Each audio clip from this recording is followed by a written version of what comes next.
On public demand, सिर्फ उस वजह से, नहीं तो हम इंटीग्रेशन पढ़ रहे होते आगे।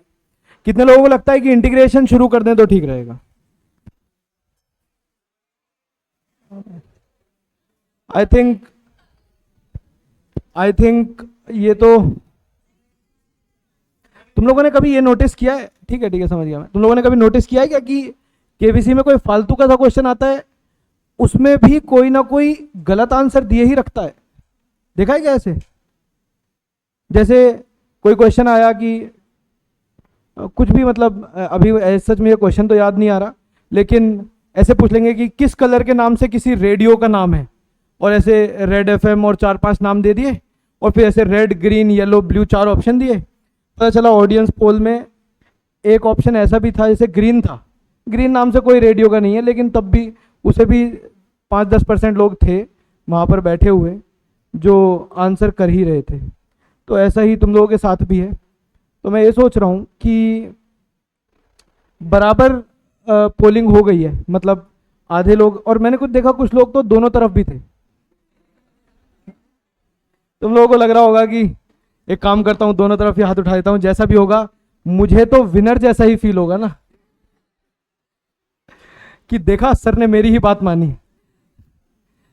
तो अब क्योंकि दोनों मतलब करीब करीब बराबर ही काउंटिंग थी, जो तुम लोगों ने बताया कि क्वेश्चंस करने चाहिए या इंटीग्रेशन ठीक रहेगा, तो इसलिए अब डिसीजन मेरे ऊपर आ जाता है।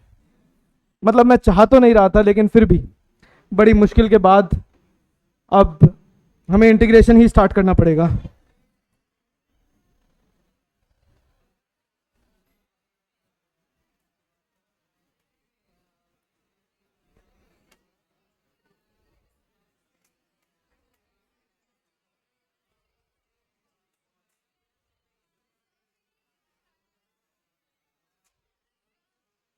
मोर प्रैक्टिस, तो मेरे पास कुछ ऐसे क्वेश्चंस हैं, D Y D X of 10x। चलिए कुछ क्वेश्चंस करा देता हूं, ठीक है? कोई बात नहीं, फटाफट क्वेश्चन करा के इंटीग्रेशन शुरू हो जाएगा आज दोनों। तो I think D by D X of 10x सबको फॉर्मूला याद है, बहुत ही बेसिक सा सिंपल सा क्वेश्चन है। तो इसका आंसर क्या होना चाहिए वैसे? सेक स्क्वायर एक्स, और सेक स्क्वायर एक्स किसी के इक्वल भी होता है 1 प्लस टेन स्क्वायर एक्स। तो ऑप्शन बी जो है हमारा, वो इस बहुत ही ज्यादा टफ क्वेश्चन का करेक्ट आंसर हो जाना चाहिए, ठीक है? तुम लोगों को ऐसा भी लग रहा होगा ना कि वो टफ वाले क्वेश्चन मैंने तुम्हें दे दिया और इजी वाले यहां पर स्क्रीन पर रखे। बिल्कुल किया है मैंने, जानबूझकर ऐसा ही किया है। ई रेज टू पावर 2x, तो आई थिंक ये चेन रूल का एग्जांपल है, जिसमें ई रेज टू पावर x का डिफरेंशिएशन हमें डायरेक्टली याद है, ई रेज टू पावर x, लेकिन अगर हमने x को रिप्लेस कर दिया है बाय सम अदर वैल्यू, कुछ भी वैल्यू हो सकती है, तो उस केस में हमें इसका डिफरेंशिएशन और मल्टीप्लाई में लिखना पड़ता है। तो if it is e raise to power 2x, तो मुझे मल्टीप्लाई में 2x का डिफरेंशिएशन लिखना पड़ेगा, विच इज 2। तो the answer should be option C. चलिए next, x log x minus X, ये क्वेश्चन किया है क्या तुम लोगों ने? ये शायद कहीं डीपीपी में या कहीं देखा तो होगा ही, क्या हुआ? तो एक बार जल्दी से सॉल्व करके देख लेते हैं। मुझे लग रहा है कि ये जो दो फंक्शन है, इन दोनों में हमें प्रोडक्ट रूल लगाना पड़ेगा, और इधर हमें एज इट इज डिफरेंशिएट करना पड़ेगा एज अ फंक्शन, ठीक है जी? चलिए लगाते हैं प्रोडक्ट रूल। अगर x और log x को देखा जाए तो first function as it is, then differentiation of log x which is 1/x plus log x as it is, differentiation of x which is 1, then minus differentiation of x which is 1, और ये भी 1 ही है, तो 1 minus 1 is 0। तो the answer is log x, option C is correct. बात ठीक है? Next, the tangent to the curve this y square is equal to 4x, ये तुम लोगों ने किया हुआ है, ये भी पहले डीपीपी में है, तो ठीक है। ये समझ नहीं आया था? देखो y square is equal to 4x लिखा हुआ है, मैंने सोचा इसे पहले y is equal to under root of 4x लिख लेता हूं, राइट? फिर सोचा कि अलग अलग इन्हें अंडर रूट में लिख लेता हूं, तो √4 टाइम्स √x। √4 कितना होता है? 2√x। और मुझे क्या चाहिए? इसका डिफरेंशिएशन कितना होगा? dy/dx इक्वल्स टू 2, और √x का मतलब x⁻², तो it is half x⁻² 1/2 minus 1, तो इट इज इक्वल्स टू 2 से 2 कैंसिल हो जाएगा, x⁻² minus 1/2 which is 1/√x। Simple. अब x की जगह अगर मैं 1 पुट कर देता हूं, क्योंकि इसी पर्टिकुलर पॉइंट पर पूछा है, तो we can write 1/√1 which is 1। तो हमारे पास जो dy/dx का वैल्यू आया दैट इज इक्वल्स टू कितना? 1। और ये किसके इक्वल होता है? tan theta. तो थीटा कितना आएगा? 45 डिग्रीज। और 45 डिग्री कितना होता है? तो degree multiplied by π/180, so it becomes π/4। Option D is correct. π/4 हमारा आंसर आ जाए। सिंपल है, बात समझ गए? 4 it was just a part of calculation. √4 को मैंने 2 लिख दिया और आगे सॉल्व कर दिया। ठीक है, then y is equal to sine x plus cos x. Again कितना होता है इसका मैक्सिमम वैल्यू? इट इज √ऑफ a² प्लस b²। याद है, a was coefficient of sine x and b was coefficient of cos x. तो ये I think again √2 के इक्वल आ जाएगा, तो option C is correct.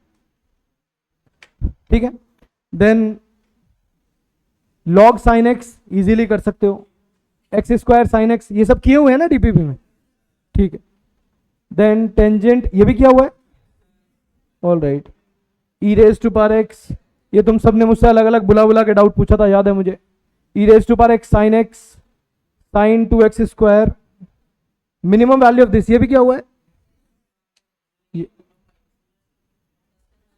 Minus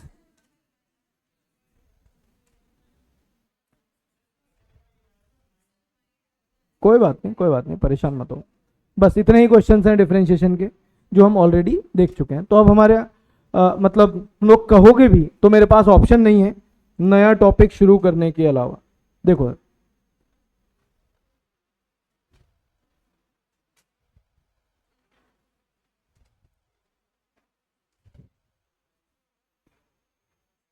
integration अपने आप में समझने के लिए बहुत ज्यादा इंटरेस्टिंग टॉपिक है, और उसमें इंटरेस्टिंग क्या है उसे समझने की कोशिश करना। मतलब अगेन डिफरेंशिएशन की तरह उसकी कैलकुलेशंस बहुत ज्यादा मुश्किल नहीं है। मतलब आप लोगों ने अभी भी देखा होगा कि हमने सिर्फ कुछ फॉर्मूले याद कर लिए और हमसे जैसे ही कोई डिफरेंशिएट करने को बोलता है we start writing those formulas. जैसे कहीं पर साइन एक्स लिखा हुआ है और आपको पता चले कि डिफरेंशिएट करना है, तो you will just write sine x as cos x. उसके अलावा हम उसमें और ज्यादा कुछ नहीं करते। Right now if will talk about integration, तो इंटीग्रेशन समझने से पहले मैं आपको कुछ एग्जांपल्स देता हूं और उन एग्जांपल से कुछ बात समझने की कोशिश करते हैं। लेट अस से कि हमारे पास एक कार है and this car is moving at a speed of 60 kilometres per hour. Right, और मुझे यह पता करना है कि how much distance will it travel after moving for 1 hour. 1 hour चलने के बाद ये कितना डिस्टेंस ट्रेवल कर चुका होगा। तो कितना कर चुका होगा? 60 किलोमीटर। इंटेलिजेंट, ये तो मुझे पता ही था तुम लोग आंसर कर दोगे। Now in the next case, इस बार अगेन मेरे पास एक ब्लॉक है, इनफैक्ट सेम ही है, बट द चेंज इज कि इस बार मैंने स्टार्ट तो 60 किलोमीटर पर आवर से ही किया था, but after half an hour I change this speed to 30 kilometers per hour, and again it goes for half an hour. मतलब total अभी भी 1 आवर ही है, and I want to calculate कि अब इसने कितना डिस्टेंस ट्रेवल किया होगा। 45। Very good. तो इस केस में इट वाज 60 किलोमीटर्स, इस केस में इट वाज कितना? 60 times 1/2, plus 30 times 1/2 which is 45 kilometres, not per hour, बस 45 किलोमीटर्स, ठीक है। अगली बार मैंने एक लास्ट बार और कर रहे हैं, इस बार उसे 3 अलग अलग इंटरवल्स में 3 अलग अलग स्पीड से मूव कराया, right, and starting with 60 again. इस बार हमने थोड़ी दूर चलने पर we change this value to 30 and again we change this value to 15 and the time is equally divided which is 1/3 hour हर बार के लिए। And again I want to calculate how much distance will it travel before it moves for 1 hour. 45 35 all right, थोड़ा कम आ रहा है because it is 20 then 10 and then 5, so it is 35 kilometre. Simple, यहां तक तो कोई problem नहीं है।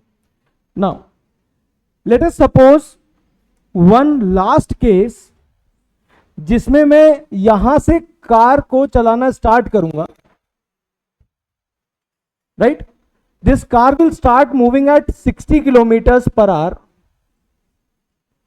और ये after 1 hour the velocity or the speed will become 0.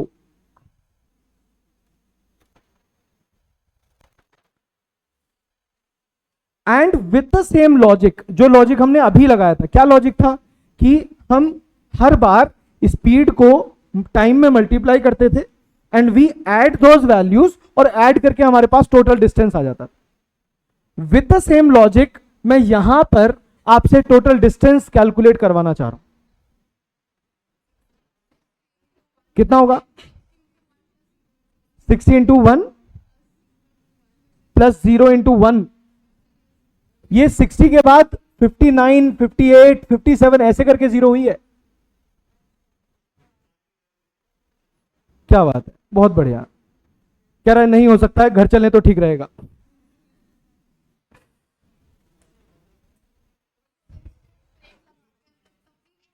वैसे ही धीरे धीरे कम होती है। एक्सेलरेशन हमें नहीं आता है, हमें पता ही नहीं है इनफैक्ट एक्सेलरेशन क्या होता है। और अगर तुम लोग ऐसे वर्ड यूज करोगे तो मैं तुमसे मीनिंग पूछूंगा फिर उनके। डिस्प्लेसमेंट, हाँ मतलब वही, वो तो कैलकुलेट करना है।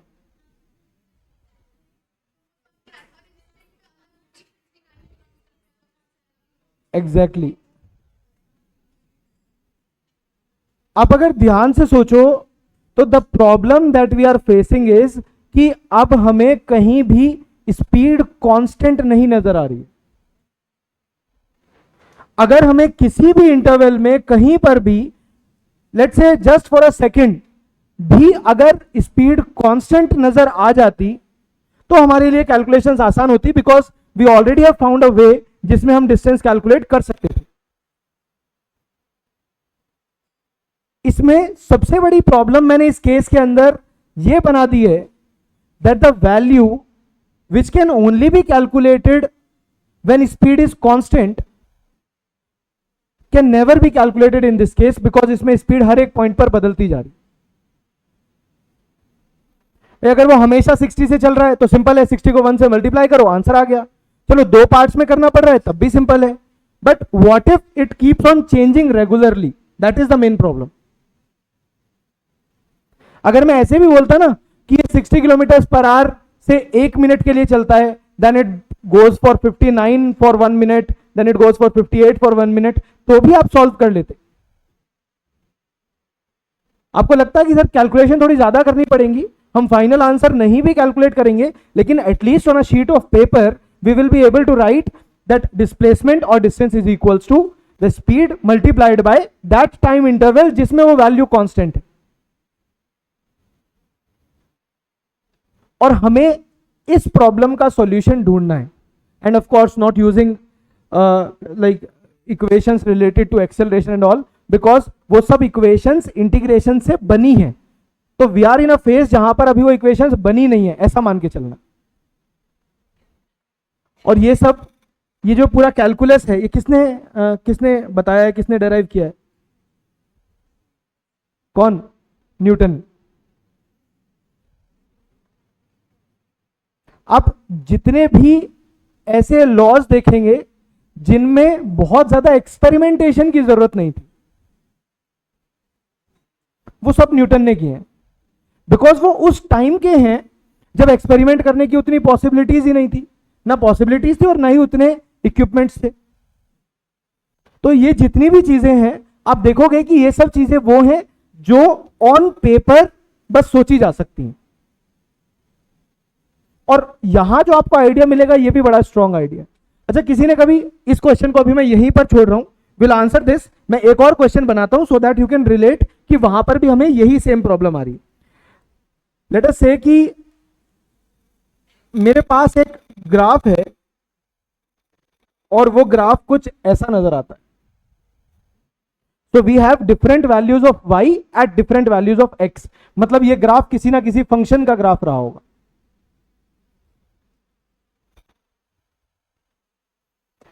क्या मैं इस ग्राफ का एरिया कैलकुलेट कर सकता हूं? किसी ने सोचा है पहले कभी ऐसा कि अगर कोई ऐसा कर्व कोई आएगा तो उसका एरिया कैसे कैलकुलेट करते होंगे? यही क्वेश्चन अगर मैंने ऐसे पूछा होता, क्या मैं इसका एरिया कैलकुलेट कर सकता हूं? यस, आप बोलते कि सर दो वर्टिकल लाइन बनाओ यहां से, और ये दो वर्टिकल लाइन के बाद ये आपका एरिया है। दैट मींस आप दोनों वैल्यूज को मल्टीप्लाई करोगे तो you will get this area. और ये मल्टीप्लीकेशन एग्जैक्टली वैसा ही तो मल्टीप्लीकेशन है जैसा हम अभी जब स्पीड कांस्टेंट थी तब कर रहे थे। Because in this case this y coordinate is constant, that is the only reason कि हम उसे क्यों मल्टीप्लाई कर पा रहे हैं। और y कोऑर्डिनेट कांस्टेंट नहीं है तो हम नहीं मल्टीप्लाई कर पा रहे हैं to calculate this area. Same problem ही तो है ये भी।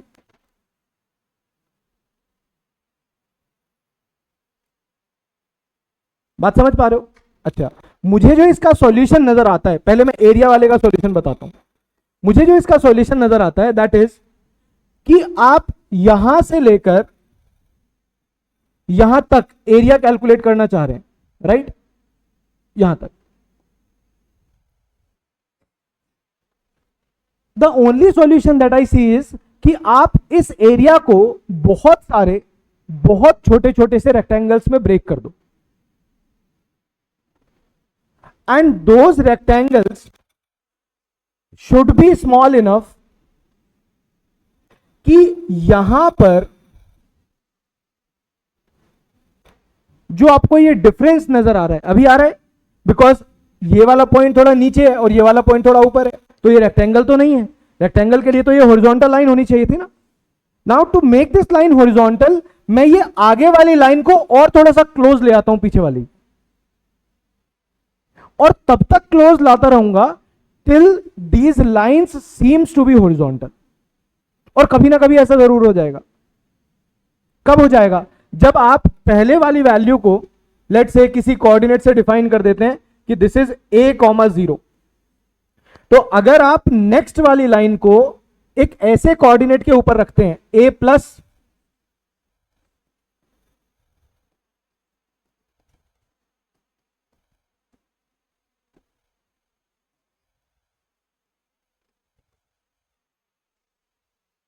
जीरो पॉइंट और इसके आगे ऐसे 10 लाख करोड़ जीरो लगाकर और फिर 1 लिखा है मैंने। If you will draw this next line this much close to the previous one, तो ये रेक्टेंगल ही बनेगा।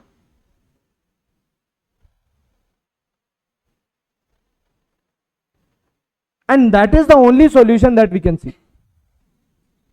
सोचकर बताना जरा, ये जो वेलोसिटी है this 60 kilometre per hour, is it a variable velocity और कांस्टेंट?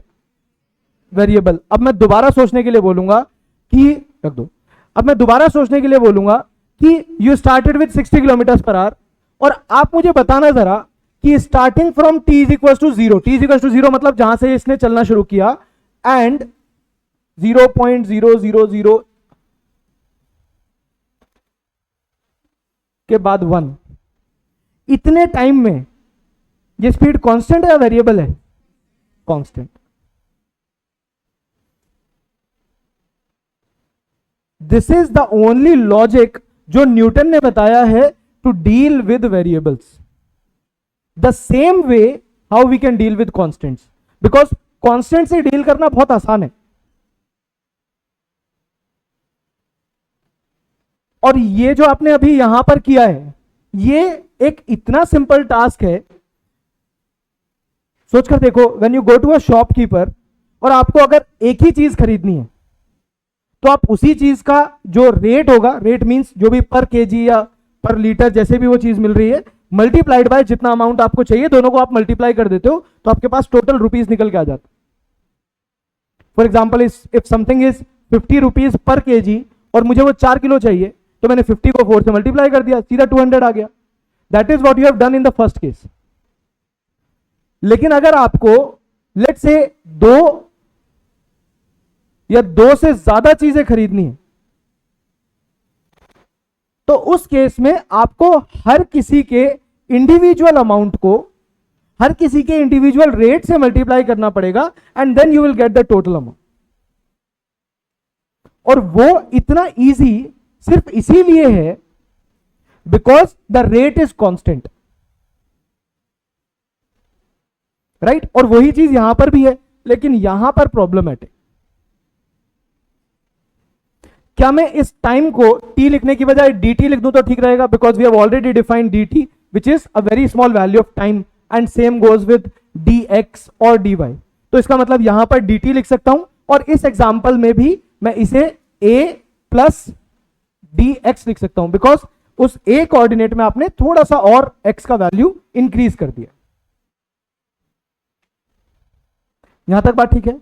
अब अगर मुझे ये टोटल डिस्टेंस कैलकुलेट करना है, तो मैं सोच रहा हूं कि एक काम करता हूं, 60 multiplied by dt. This will be the first distance जो हमने 60 को इस इंटरवल में कांस्टेंट रखते हुए कैलकुलेट किया. और इससे हमें यह भी समझ में आ रहा है that we should never decide कि कोई चीज वेरिएबल है या कांस्टेंट है जब तक हमें इंटरवल्स ना पता हो. इंटरवल इन द सेंस कि बताना जरा, एक किसी ट्री के बारे में बात कर लेते हैं. किसी पेड़ की हाइट वेरिएबल है या कांस्टेंट? वेरिएबल. लेकिन अगर आप उसे 1 सेकंड के लिए देखो तो कांस्टेंट. 1 सेकंड में कौन सा वो अपने को बदलती हुई नजर आ रही है. And same is with let's say height of a person और height of a boy. Again आपको एक स्पेसिफिक इंटरवल चाहिए at least to define it as a variable. You can not say कि अभी देखा, थोड़ी देर बाद देखा और मुझे वेरी करता हुआ नजर आ गया. That is not possible. या है पॉसिबल?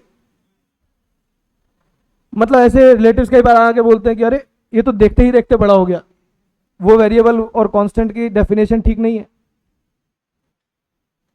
देखते ही देखते मतलब क्या? ऐसे कि 6 साल से बस देख ही रहे थे मुझे, क्योंकि 1-2 साल तो एटलीस्ट लगेगा ना, मतलब 6 महीने तो लगेंगे ही लगेंगे.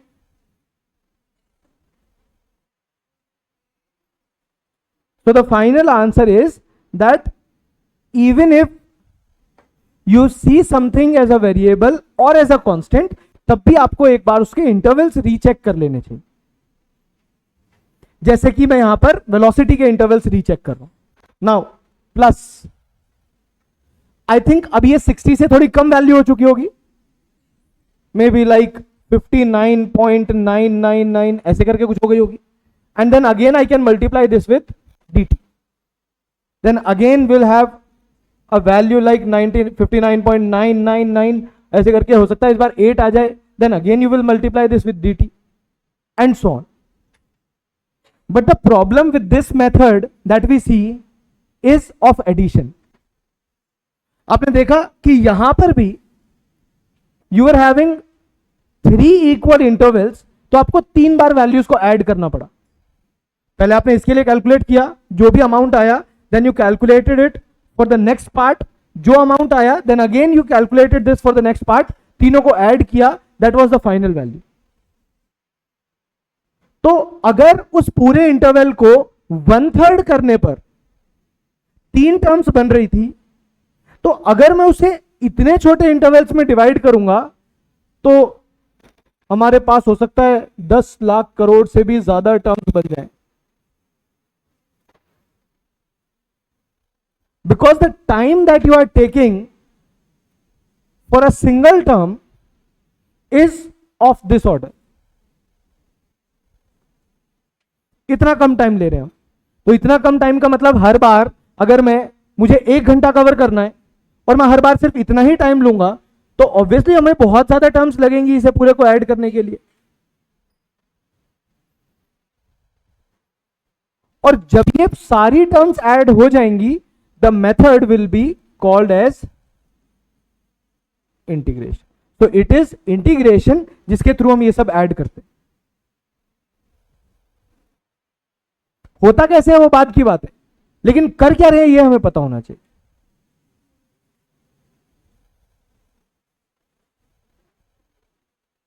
इसका मतलब अगर कोई चीज वेरिएबल है और आपको उसी चीज को कैसे ट्रीट करना है, जब वो कांस्टेंट है तब का पता है, तो आप वेरिएबल वाले केस में भी कर सकते हो यूजिंग इंटीग्रेशन. इसका एक बहुत अच्छा एग्जांपल ये भी है. एक तो ये है, इसमें भी सेम बात हो गई कि थ्रू इंटीग्रेशन मैं अगर इसे बहुत सारे रेक्टेंगल्स में ब्रेक कर लूंगा और उन सारे रेक्टेंगल्स का एरिया कैलकुलेट कर लेता हूं, तो सिंपल है, वो जो एरिया होगा that will be calculated through calculations of integration. एक और एग्जांपल लेते हैं. मान लेते हैं कि मेरे पास हमसे बोला गया है कि देयर इज एन ऑब्जेक्ट और इस ऑब्जेक्ट के ऊपर हमने 10 न्यूटन फोर्स लगाया, right. 10 Newton is a fixed value और हम इसे डिस्प्लेस कराकर लेट्स से ले आए हैं for a displacement of 5 metres. तो कितना वर्क हुआ होगा, कितना हुआ होगा? Work is force times displacement which is 50 joules. इतना वर्क हुआ होगा. You are able to multiply this only because the force is constant. अगर मैंने इसका एक और एग्जांपल देखा जिसमें you started with a force of let's say 3x square and at every x coordinate force keeps on changing, तो आपका ये वाला लॉजिक ही फेल हो जाएगा. आप उसे मल्टीप्लाई सिर्फ इसीलिए कर पा रहे थे because this 10 newton was same for the whole duration जिस 5 मीटर्स में आपने उसे डिस्प्लेस कराया. और अब हमें नहीं पता है कि if this value starts changing तब हमें इसे कैसे टैकल करना है. And that is where we will need और will be required with integration, right. अब हम इंटीग्रेशन का थोड़ा सिंबल कैलकुलेशन ये सब चीजें देख लेते हैं. जैसे will symbolize it like this, ऐसे इसका सिंबल बनाएंगे, ठीक है.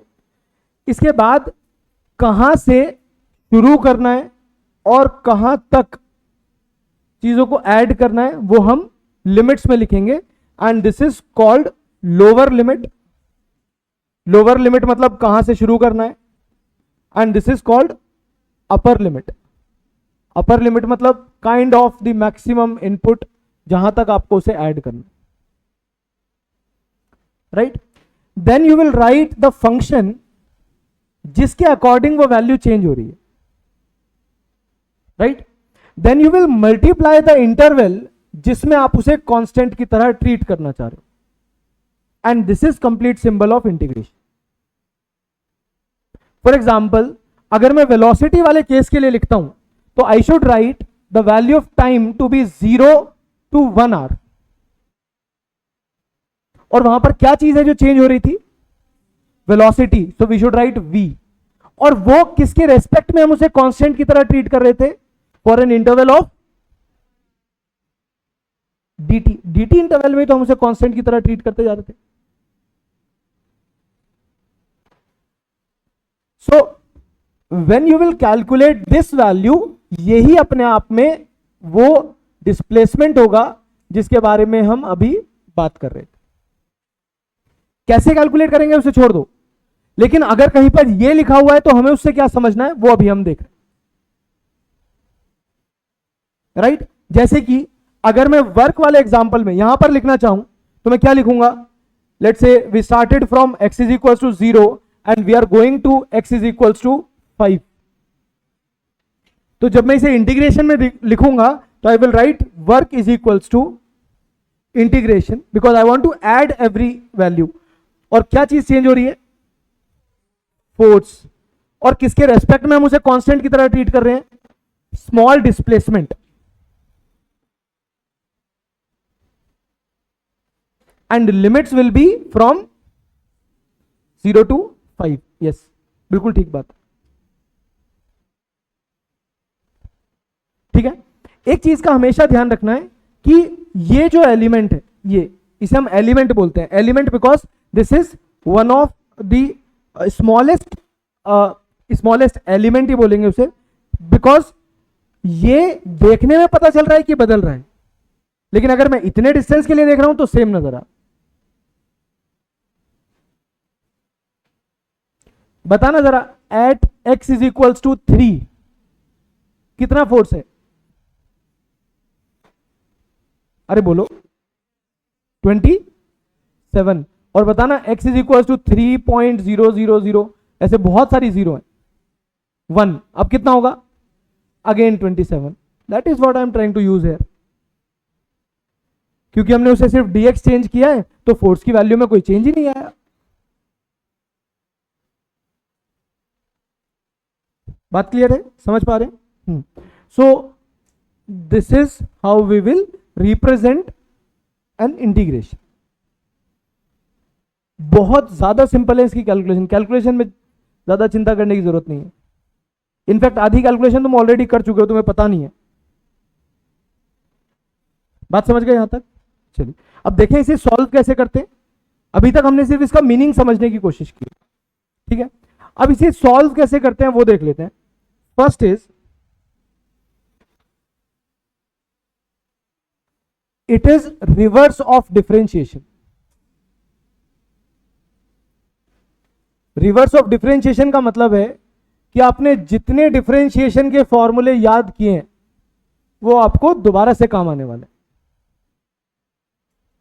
So it is more like, आपने याद किया है कि साइन एक्स को डिफरेंशिएट करके क्या आता है, तो कॉस एक्स को इंटीग्रेट करके क्या आएगा, साइन एक्स। इसे हम कैसे रिप्रेजेंट करेंगे, we will write this as integration of cos x dx is equals to sine x. Right, अगर लिमिट्स लिखी हुई हैं तब उसे कैसे सॉल्व करना है वो अभी हम सीखेंगे। अगर लिमिट्स नहीं लिखी हुई है तो कोई प्रॉब्लम नहीं है, आप बस डायरेक्ट इंटीग्रेशन लिख दो।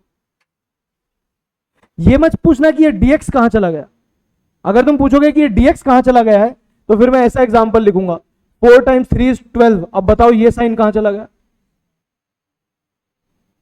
ये जो भी कुछ यहां पर लिखा हुआ है that is only to show कि हम इंटीग्रेशन करना चाह रहे, and once we are done with integration तो फिर वो सिंबल लगाने की जरूरत नहीं है ना, तब तो हमारे पास फिर डायरेक्ट फंक्शन आ जाएगा। तो इसका मतलब बताना जरा आंसर, इंटीग्रेशन ऑफ 1/x कितना होगा, log x, simple. Integration of sec square x कितना होगा, 10x, एंड सो ऑन। बाकी भी जो फॉर्मूले हैं वो सब एज इट इज काम करेंगे। Integration of e raise to power x, e raise to power x, ये तो बेचारा सबसे सीधा सच्चा आदमी है।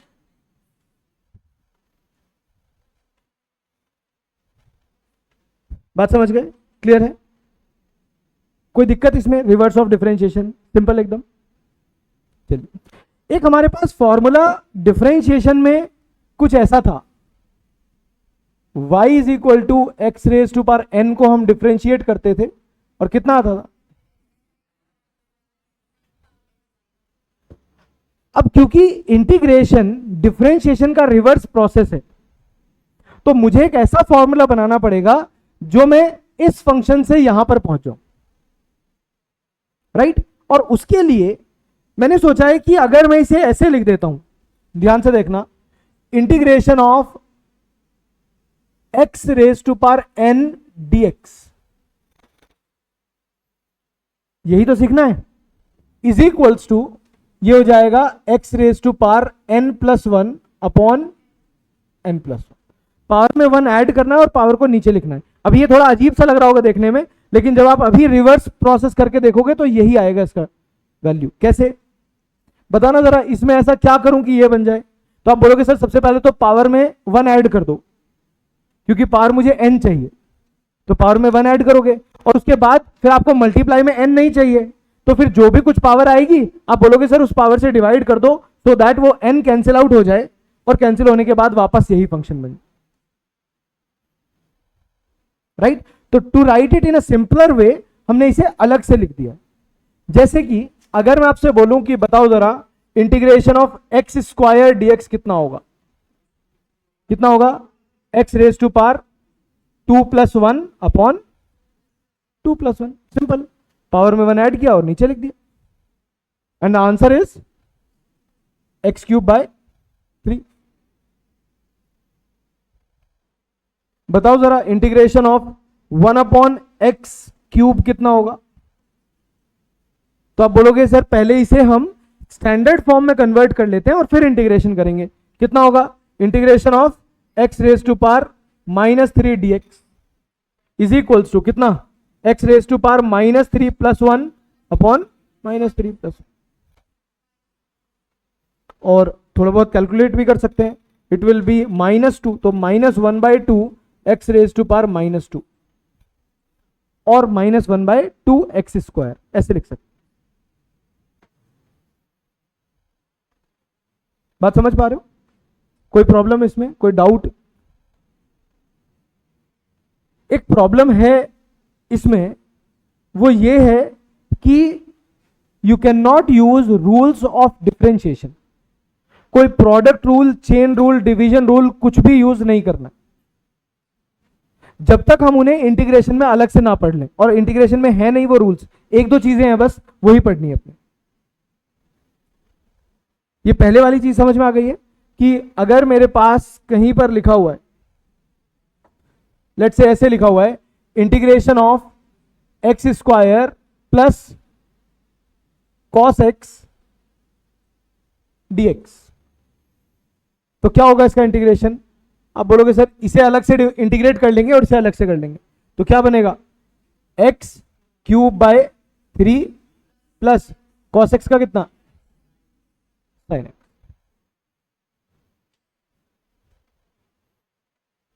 राइट? अगर बोलो क्या लिखना है? कॉस एक्स की जगह साइन एक्स होता, तो पहले मैं डिफरेंशिएशन का रिवर्स प्रोसेस देखता कि साइन एक्स का डिफरेंशिएशन कॉस एक्स होता है, तो कॉस एक्स का इंटीग्रेशन साइन एक्स होगा। सिमिलरली कॉस एक्स का डिफरेंशिएशन माइनस साइन एक्स होता है, तो माइनस साइन एक्स का इंटीग्रेशन कॉस एक्स होगा, या फिर साइन एक्स का इंटीग्रेशन माइनस कॉस एक्स होगा। माइनस साइन से कोई खास प्रॉब्लम नहीं है, उसे आप किधर भी रख सकते, because you are writing it in form of an equation. Equation में माइनस साइन की जो पोजीशन है वो लेफ्ट साइड में है कि राइट साइड में, उससे बहुत ज्यादा फर्क नहीं पड़ता।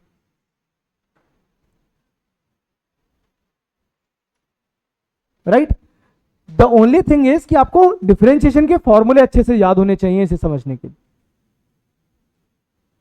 ठीक है, जल्दी से रफ नोटबुक निकाल लो, एक दो क्वेश्चंस देता हूं, उन्हें पहले सॉल्व करो और फिर हम इसे नोट करेंगे। हाँ जी बताओ, एक सेकेंड बस।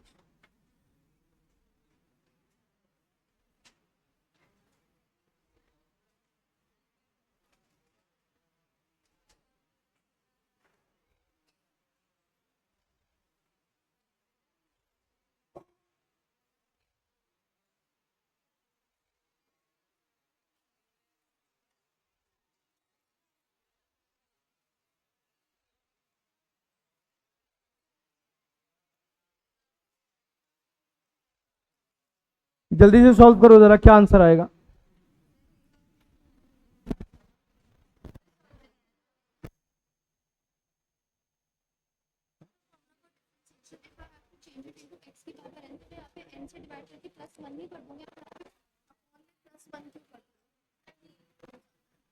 नहीं नहीं, पहले पावर को 1 ऐड करेंगे और फिर जो आ गया है इसे सॉल्व करके, बिकॉज -1 और 1 तो कैंसिल हो गया, फिर n से डिवाइड करूंगा ना। हाँ, क्योंकि मैं अपने ओरिजिनल फंक्शन को x की पावर n-1 नहीं लिखता हूँ ना, मैं x raise to power n लिखता हूँ। मतलब मैं जिस फंक्शन को इंटीग्रेट करना चाह रहा हूँ that is x raise to power n। एक बार उसे अलग से लिख लो।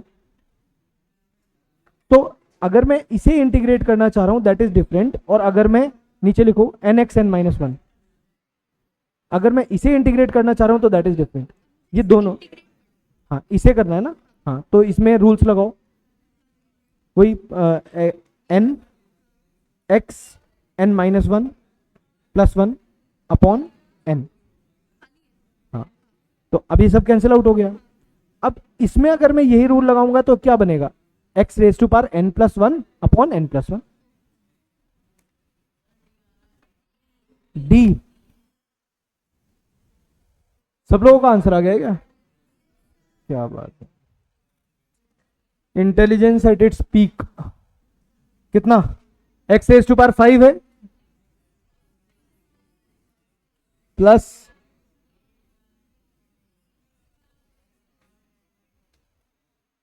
ये तो अभी मैं वो क्वेश्चन दे रहा हूं ना जो मैं अपने सॉल्व करने के लिए लाया हूं, तुम्हारे डीपीपी में अलग है क्वेश्चन थोड़े, और टेस्ट में तो फिर तुम्हें पता ही है क्या होगा। a टू b टू, अभी ये लिमिट्स वाले बताएंगे, पहले एक सेकेंड ये करते हैं। 5x raise to power 4, 5x raise to power 4 d x raise to power 5, यही आ रहा है। सब लोगों का आ गया क्या आंसर? ये अभी तुम्हें नहीं आता है, ये भी नहीं आता है, मतलब कुल मिलाकर बहुत ज्यादा इसमें कुछ है नहीं, तो इसलिए हमें आगे ही थोड़ा सा और पढ़ लेना चाहिए। यहां तक बात समझ गए? Now the next point is कि लिमिट्स को कैसे सॉल्व करते हैं, है ना। अगर कभी एक एग्जाम्पल से देख लेते हैं कि अगर कहीं पर ऐसे लिखा हुआ है, इधर भी ध्यान दे लो थोड़ा सा, ऐसे लिखा हुआ है इंटीग्रेशन लेट से from 1 to 2 x square dx। ये मैंने बहुत सिंपल सा फंक्शन लिया। जब हम इसे इंटीग्रेट करेंगे तो वी विल मेक श्योर कि जब तक इंटीग्रेशन नहीं हो गया है तब तक हम लिमिट्स पर ध्यान ना दें। लिमिट्स बिल्कुल लास्ट में सॉल्व करने वाली चीज। तो अगर मैं इसे सॉल्व करता हूं तो this will become x square है, तो कितना बनेगा ये x³/3। यहां तक तो सबको पता है। Then we will draw a vertical line. Vertical line के आगे अब मैं इन लिमिट्स को दोबारा लिखूंगा, this is 1 and this is 2, ठीक है। Then we will put upper limit in place of variable. Variable कौन है यहां पर? x। तो x की जगह पर हम अपर लिमिट पुट करेंगे, कितना हो जाएगा? It will be 2⁻³ simple. Then we will put a negative sign अपने पास से। Now lower limit divided by 3, this will be the final answer. तो सबसे पहले आपको इंटीग्रेट करना है, मतलब इसे सॉल्व तो कर ही लेंगे। सबसे पहले आपको इंटीग्रेट करना है। इंटीग्रेशन के बाद एक स्टेप में आपको लिमिट्स अभी एज इट इज रखनी है। Then in the next step, या फिर धीरे धीरे जैसे जैसे आपकी कैलकुलेशंस फास्ट होंगी तो आप एक ही स्टेप में भी करने लगोगे, लेकिन अभी कोशिश मत करना, राइट। तो you have to put upper limit in place of variable, then a minus sign and then lower limit in place of variable, ठीक है। इसका भी थोड़ा लॉजिक समझ लेते हैं कि हम यहां पर ऐसे माइनस क्यों कर रहे हैं। बिकॉज लेट अस से कि अगर मैं इसी का एरिया कैलकुलेट कर रहा हूं, तो because I want this area from A to B, तो मैंने सोचा कि पहले 0 से b तक एरिया कैलकुलेट करता हूं और फिर 0 से a वाला एरिया उसमें से माइनस कर दूंगा। So the limits that we are trying to put is कि पहले हमने अपर लिमिट रखी, जो वैल्यू आया उसमें से लोअर लिमिट रखने पर जो वैल्यू आ रहा था उसे सब्ट्रैक्ट कर दिया। और कभी ऐसा भी हो सकता है कि लोअर लिमिट 0 हो, तो उसमें हम कुछ खास नहीं कर सकते हैं, वो तो हमारे कैलकुलेशन का पार्ट रहेगा हमेशा, right. So the final answer for this will B कितना होगा, इट इज 7/3।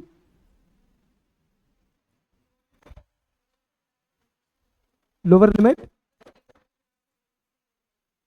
हाँ लोअर लिमिट अगर 0 है तो ग्राफ ओरिजिन से जा भी सकता है और नहीं भी जा सकता, बिकॉज ऐसा थोड़ी है कि अगर ये ग्राफ ओरिजिन से नहीं जा रहा है तो मैं इसका एरिया कैलकुलेट नहीं कर सकता यहां से, still we can calculate this area, right. तो ऐसा कोई मैंडेटरी कंडीशन नहीं है that the function should give a 0 output at 0 input.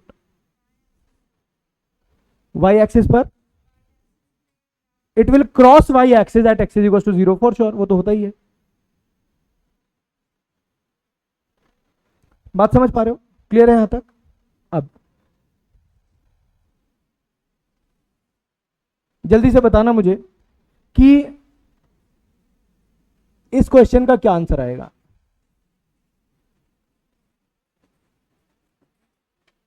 Zero to 90 degrees integration of cos x dx। तो first you have to integrate cos x, फिर आपको upper limit put करनी है, देन अ नेगेटिव साइन, और फिर 0 limit put करनी है। 1, very, सबने फाइंड कर लिया 1।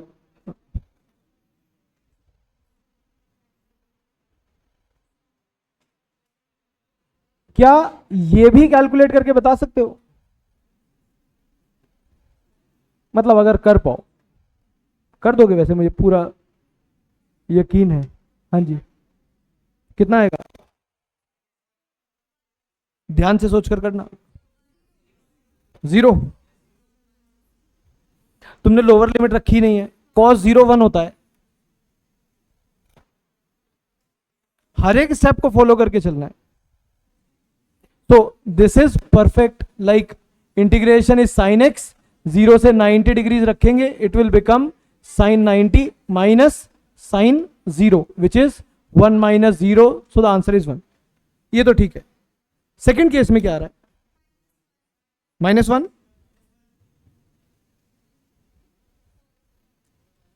देखो जरा मैं करा देता हूं, रहने दो। साइन एक्स का इंटीग्रेशन कितना आएगा, माइनस कॉस एक्स। एक एक स्टेप फॉलो करते हैं। Limit is from 0 to 90 degrees, simple. Now if you will put upper limit, ध्यान से देखना तुमने क्या कैलकुलेशन की मिस्टेक की है।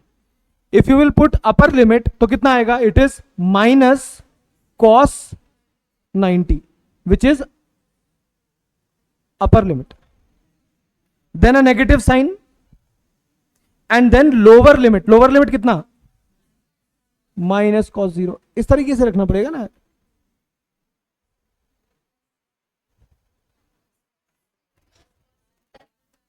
it is, yes, so it is -0 minus of -1 which is -0 plus 1 and it is 1. So the answer for integration of sin x and cos x is same for 0 to 90 degrees.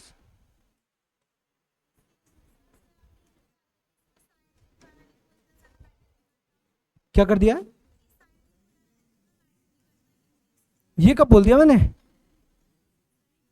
Basic maths पढ़ाते हुए मैं ये कैसे बोल सकता हूं कि sign लिखो या मत लिखो, कोई मर्जी है तुम्हारी। मैंने बोला ऐसा, मैंने ये बोला था कि इक्वेशन के लेफ्ट साइड में लगा लो या राइट साइड में लगा लो, वो एक ही बात होती।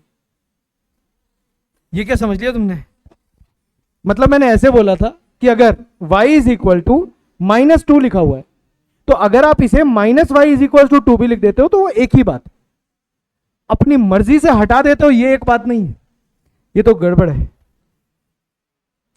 ठीक है, बात समझ गए। इसका हम एक प्रूफ भी देखते हैं that when you will draw graph, तो आपको देखने में लगेगा कि साइन एक्स और कॉस एक्स 90 डिग्रीज तक सेम एरिया कवर करते हैं। देखो जरा कैसे,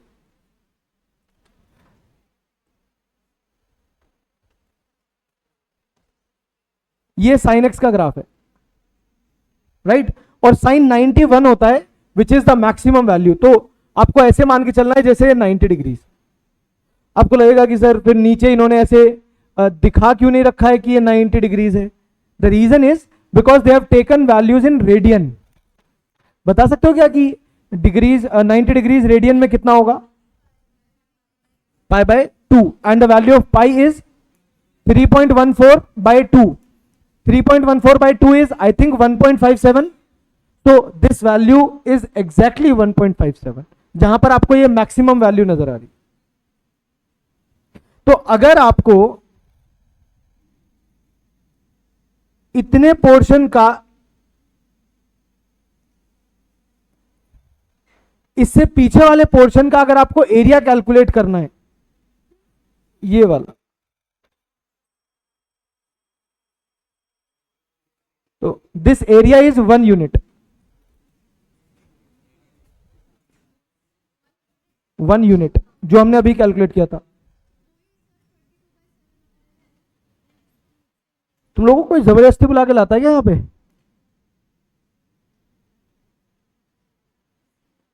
तुम मुझसे बता दिया करो, मैं तुम पहले ही भेज दूंगा। मुझे कोई मजा नहीं आ रहा तुम्हें रोक के रखने में।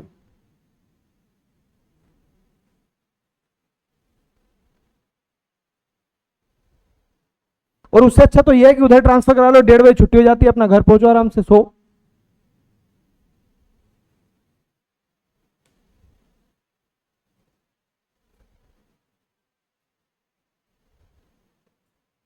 हाँ बोलो क्या कह रहे थे? 1 यूनिट इज सेम वैल्यू जो हमने अभी इंटीग्रेशन से कैलकुलेट किया था from 0 to 90 degree, 22/7। And in fact अगर हम इसी में cos x का ग्राफ ड्रॉ करते हैं तो वो भी हमें सेम ही वैल्यू देगा।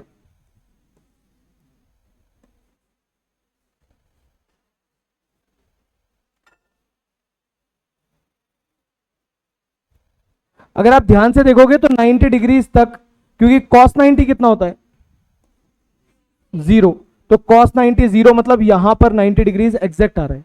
तो जितना एरिया ये ब्लू कर्व 90 डिग्रीज तक कवर करेगा will be the same value जितना एरिया ये ब्लैक कर्व 90 डिग्रीज तक कवर करेगा। इट्स जस्ट कि उसने वो पहले कवर कर लिया है, उसने वो बाद में कवर किया है, and that is the reason why we are having the integration from 0 to 90 degrees same for sine x and cos x, दोनों के लिए वो सेम वैल्यू है। इनफैक्ट हम इसकी हेल्प से आगे का भी बता सकते हैं। मतलब अगर 0 से लेकर और यहां तक कोई मुझसे इंटीग्रेशन करने को बोलता तो because this curve is symmetric, black वाले की बात कर रहा हूं मैं, तो वी कैन आंसर कि उसका आंसर 2 आता,